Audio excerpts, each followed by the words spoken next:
అలాగే వారి పెద్దలు శ్రీ శివసాగర్ రెడ్డి చైర్పర్సన్ గారిని ఆహ్వానిస్తా ఉన్నాం. అలాగే లోకనాథ్ రెడ్డి గారు చైర్పర్సన్ గారు, శ్రీ రాములు గారు పార్లమెంట్ సభ్యులు, నాయకులు, శ్రీ ప్రిన్సిపల్ రామోదర్ రెడ్డి గారు సాధిక కమిటీ,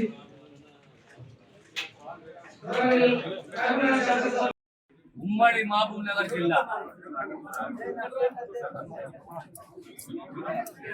అధికార యంత్రాంగంతో జిల్లాకు సంబంధించిన ప్రజాప్రతినిధులు,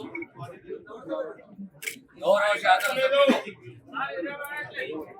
పార్లమెంట్ సభ్యులు, జిల్లా పరిషత్ అధ్యక్షులు, కలెక్టర్సే కానీ అడిషనల్ కలెక్టర్సే కానీ ఆ సంబంధిత జిల్లా యంత్రాంగంతో సమావేశం ఏర్పాటు చేశాము. ఈ సమావేశంలో రేపటి నుంచి మొదలయ్యే ప్రజాపాలనకు సంబంధించి దరఖాస్తుల స్వీకరణ వ్యవస్థ ఏ రకంగా ఉండాలి, గ్రామ స్థాయిలో ఎన్ని కౌన్సిలర్స్ ఉండాలి, ప్రత్యేకంగా వృద్ధులకు సంబంధించి, మహిళలకు సంబంధించి, వికలాంగులకు సంబంధించి దరఖాస్తుల స్వీకరణ, ఇతర అంశాలకు సంబంధించి కూడా దరఖాస్తుల స్వీకరణ, ఆ గ్రామంలో ఆ దరఖాస్తుల స్వీకరణ కార్యక్రమం అయిపోయినా రాబోయే 7 రోజులు 8 రోజులు కనీసం ఇతర అధికారులు ఆ గ్రామంలో ఉండాలి. ఎవరైనా దరఖాస్తు ఇవ్వలేదు అనివార్య కారణాల వల్ల, ఇతర కారణాల వల్ల మరుసటి రోజు ఆ గ్రామంలో పంచాయత్ సెక్రటరీ ఆఫీసులో అధికారులు ఉంటారు, వాళ్ళకు ఆ దరఖాస్తు ఇవ్వచ్చు. ఈ దరఖాస్తు అన్ని కూడా స్క్రూటనైజ్ చేసి లబ్ధిదారులను గుర్తించి వారికి ఈ సంక్షేమాన్ని అందియాలనే తపన మన రాష్ట్ర ముఖ్యమంత్రి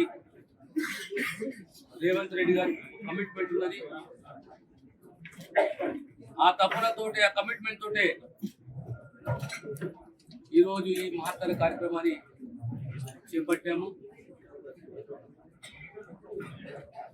ఈ దరఖాస్తు తేదీ ముగిసిన తర్వాత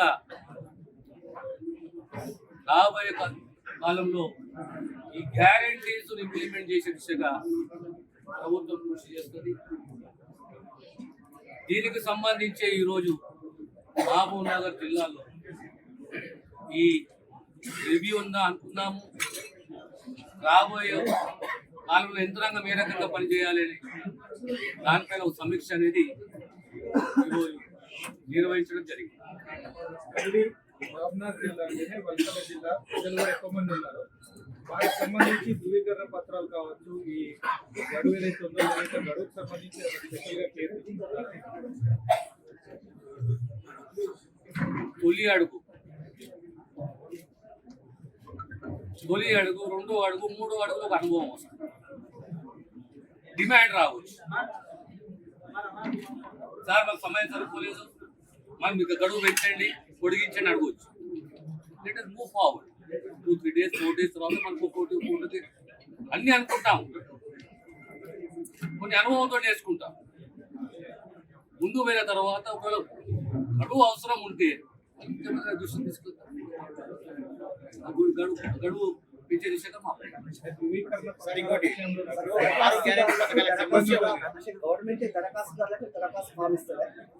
దరఖాస్తు గవర్నమెంట్ ఇస్తుంది, మీరు ఫిల్అప్ చేయాలి.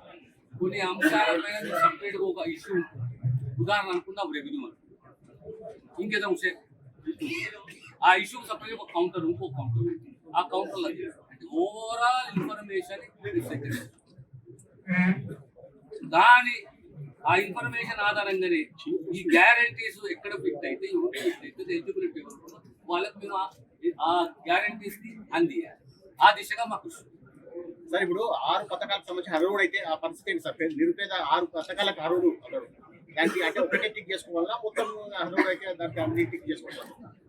మీరు అప్లికేషన్ ఏదైతే ఉన్నదో దాన్ని ఫిల్అప్ చేసుకొని మాట్లాడాలి.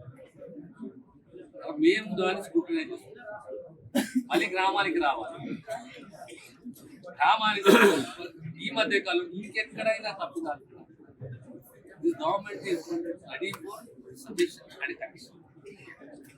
Thank you.